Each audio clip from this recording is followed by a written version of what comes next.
Bienvenue à notre post-it. Aujourd'hui, on va parler de la procrastination. Alors, si tu vis ça dans ta vie, ou si tu ne sais pas qu'est-ce que c'est, alors regardons ça du point de vue spirituel ensemble. Pour essayer de comprendre ce sujet, on va avoir des pistes de réflexion. Je te propose de lire avec moi un texte qui se trouve en Hébreu, chapitre 3, et le verset 7 jusqu'à 8.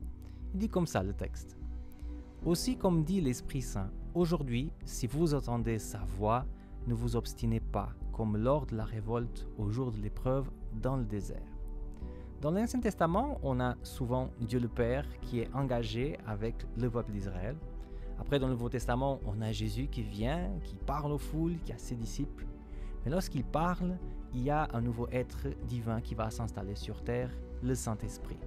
Et ce texte nous dit que le Saint-Esprit essaye de nous parler, essaye de nous interpeller.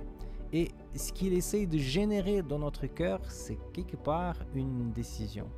Et mon ami, ce n'est pas une décision pour le mois prochain, pour la semaine prochaine ou pour demain. C'est une décision, comme dit le texte, pour aujourd'hui. Et c'est intéressant parce que j'ai un ami qui m'a dit une fois quelque chose qui est hyper vrai. C'est qu'en fait, quand on fait par exemple un changement de notre vie, comme un changement de régime alimentaire, c'est toujours le lundi où on va focaliser notre intention. On peut décider le mercredi, le jeudi ou le vendredi de faire le changement, mais on va se dire « Ah, la semaine prochaine, lundi, je vais commencer à faire l'exercice physique ou je vais arrêter de manger ceci et cela. » C'est toujours à demain qu'on va projeter notre changement. Ça, c'est en fait de la procrastination spirituelle. Le texte nous invite justement à fuir de ça.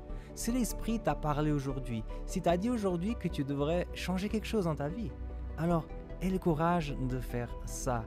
Fais un peu peut-être différent de ce que le peuple d'Israël a fait dans le désert.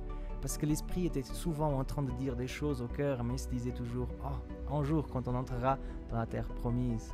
Et nous aussi, des fois, on peut aussi être pris par ces pensées. Alors, si tu entends la voix de l'Esprit aujourd'hui, s'il est en train de te dire quelque chose à ton cœur, n'attends pas demain pour changer, n'attends pas demain pour écouter ton Dieu, fais-le aujourd'hui. Moi, je m'appelle Samuel Cunha et c'était le post-it d'aujourd'hui.